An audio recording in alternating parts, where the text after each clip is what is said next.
আসসালামু আলাইকুম বন্ধুরা, আজকে আমরা এক্সপ্লেন করতে যাচ্ছি anime of the world award পাওয়া এক অসাধারণ এনিমে যার নাম হলো সোলো লেভেলিং। এর আগে আমি 3টা এপিসোড এক্সপ্লেন করেছিলাম। তৃতীয় এপিসোডের শেষে আমরা দেখি জিনহু রিওয়ার্ড হিসেবে যেই চাবি পেয়েছিল তা দিয়ে সে একটি অদ্ভুত ডানজনের ভিতরে চলে যায়। সেখানে একটা ভুলফ তার উপর আক্রমণ করে দেয়। যারা আগের এপিসোডগুলো দেখেননি তারা চাইলে দেখে নিতে পারেন, এপিসোডগুলো আমার চ্যানেলেই আছে। যাই হোক, আমরা এখন দেখতে চলেছি সোলো লেভেলিং এর এপিসোড 4। এপিসোডের শুরুতে আমরা দেখতে পাই একটা ভয়ঙ্কর উলফ জিনহুর ওপর আক্রমণ করে দেয়, কিন্তু জিনহুর রিফ্লেক্স আগের থেকে অনেক বেড়ে যাওয়ায় সে খুব সহজেই তার থেকে বেঁচে যায়। এটা দেখে সে নিজেও অবাক হয়ে যায় এবং সেখান থেকে পালাতে থাকে। সে পালাতে পালাতে ভাবে যে তার কাছে যদি একটা ওয়েপন থাকতো তাহলে সে কিছু একটা করতে পারত। এগুলো ভাবতে ভাবতে হঠাৎ তার কিছু একটা মনে পড়ে এবং সে বলে ইনভেন্টরি। এটা বলার সাথে সাথেই তার সামনে একটা স্ক্রিন চলে আসে এবং সেখান থেকে জিনহু একটা তলোয়ার পায় এবং তা দিয়ে সে সেই উলফটাকে একবারেই মেরে ফেলে।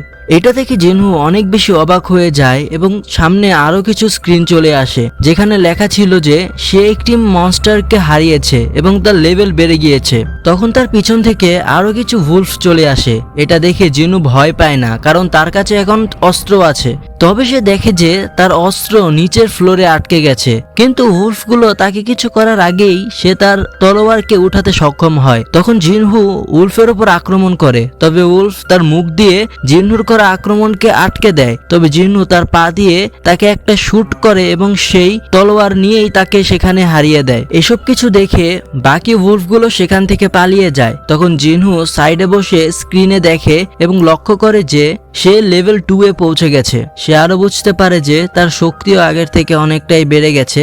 এরপর সে যেই উলফগুলোকে মেরেছিল সেখান থেকে আরো একটা অদ্ভুত জিনিস পায়। তখন জিনহু লক্ষ্য করে যে সেই স্ক্রিনে একটা স্টোরও আছে যেখানে সে অনেক কিছু কিনতে পারবে এবং অনেক কিছু বেচতে পারবে। তবে সে সেখান থেকে কিছু কিনতে পারে না, তাই সে সেই জিনিসটাকে সেই স্টোরে সেল করে দেয় এবং সেই জিনিসটা সেল করার কারণে সে 20 গোল্ড কয়েন পায়। যাই হোক, তাকে এখন এই ডানজনের বসকে হারাতেই হবে। যদি সে এই ডানজনের বসকে হারাতে না পারে তবে সে এখান থেকে বেরোতে পারবে না, কারণ এখান থেকে বের হওয়ার জন্য তার প্রয়োজন টেলিপোর্টেশন স্টোন। তখন আমরা দেখতে পাই সেখানে আরো কয়েকশো উলফ চলে আসে জিনহুকে মারার জন্য। প্রথমে জিনহু ভয় পেলেও পরে সে মনে সাহস নিয়ে তাদের অনেক কষ্টে হারাতে পারে। এটা করতে গিয়ে তার তলোয়ারও প্রায় ভেঙে যায়। এতগুলো উলফকে হারিয়ে সে তার ইনভেন্টরিতে দেখতে পায় তার কাছে 34টা উলফের দাঁত আছে, যা সে আগেও একটা পেয়েছিল এবং 20 গোল্ড কয়েন দিয়ে বিক্রি করে দিয়েছিল।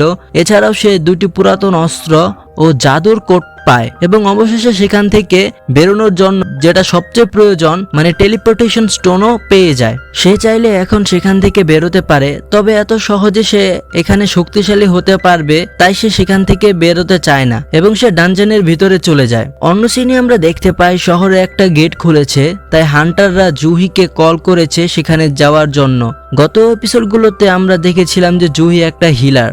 এইদিকে আমরা দেখতে পাই জিনহু ডানজনের ভিতরে ঢুকে আরো অনেক ভিন্ন ভিন্ন মনস্টারদের মেরে আগের থেকে অনেক শক্তিশালী হয়ে গিয়েছে। সে একটা জিনিস বুঝতে পেরেছে যে এইসব মনস্টার তার থেকে কম শক্তিশালী। সে আরো একটা জিনিস লক্ষ্য করে যে যাদের মাথার ওপর সাদা কালার দিয়ে তাদের নাম লেখা তারা জিনহুর থেকে কম শক্তিশালী, আর যেই সব মনস্টারদের অরেঞ্জ রঙের নাম লেখা তারা হলো জিনহুর সমান শক্তিশালী এবং যাদের নাম লাল রঙে লেখা তারা জিনহুর থেকেও বেশি শক্তিশালী। আগে যেই উলফের নাম লাল রঙে ছিল এখন তা সাদা হয়ে গিয়েছে। যাই হোক, সে মনস্টারদের মারতে মারতে ডানজনের বস এর অনেক কাছে চলে আসে। এখানে আমরা দেখতে পাই জিনহুয়ের লেভেল 15 হয়ে গিয়েছে। সে বেশি কিছু না ভেবে ডানজনের আরো গভীরে যায় সেই ডানজনের বসকে হারানোর জন্য। যাই হোক, সে যখন নিচে যায় ঠিক তখনই কিছু একটা তার উপর এমনভাবে আক্রমণ করে যে সে বুঝতেও পারে না এবং সে দূরে থাকা একটি দেওয়ালের সাথে ধাক্কা খায়। তার উপর দিয়ে তার তলোয়ারও ভেঙে যায়।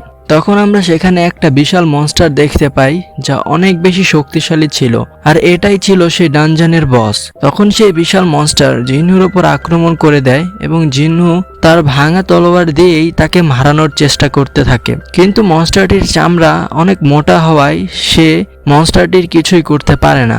বিশাল মনস্টারটা তার লেজ দিয়ে জিন্নুর উপর আক্রমণ করে এবং জিন্নু পানিতে গিয়ে পড়ে। সে মনস্টার এতেও থামে না, পানিতে গিয়ে সে জিন্নুর উপর আবার আক্রমণ করে এবং জিন্নুর উপর একটা ভাঙা ট্রেন পড়তে থাকে।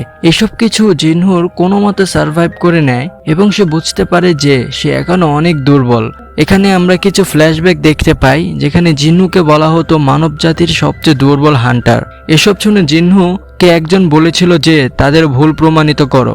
এখন আমরা দেখতে পাই যে জিন্নু আবার সেই মনস্টারের ওপর আক্রমণ করে, তবে কোনো লাভ হয় না।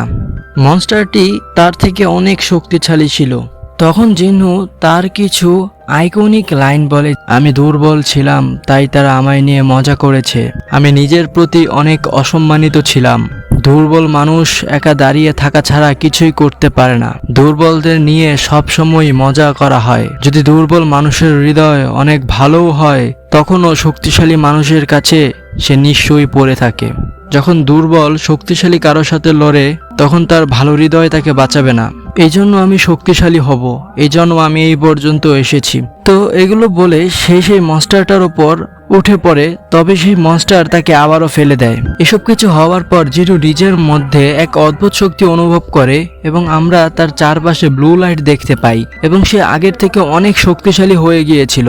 এরপর সে মনস্টারের উপর তার সম্পূর্ণ শক্তি দিয়ে আক্রমণ করে।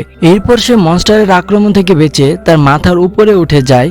এতদিনে সে তার স্ট্রেংথ বাড়িয়েছে।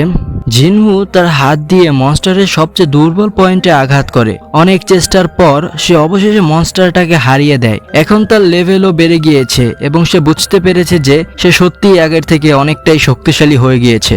জিন্নু সেখান থেকে একটা শক্তিশালী অস্ত্র পায় যা সেই মনস্টারের দাঁত দিয়ে তৈরি করা হয়েছিল এবং এই অস্ত্রে বিষও আছে। সে সেখানে পয়জনও পেয়েছে। পরবর্তীতে আমরা দেখতে পাই জিন্নু তার নর্মাল দুনিয়ায় চলে গেছে। সে এক মেট্রো স্টেশনের নিচে আছে। সে সেখান থেকে উপরে উঠে দেখতে পায় যে সেখানে কেউ নেই।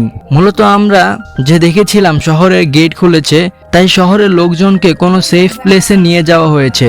তখন একটা গার্ড এসে জিন্নুকে বলে সেখান থেকে চলে যেতে। তখন গার্ড লক্ষ্য করে যে তার হাতে অস্ত্র।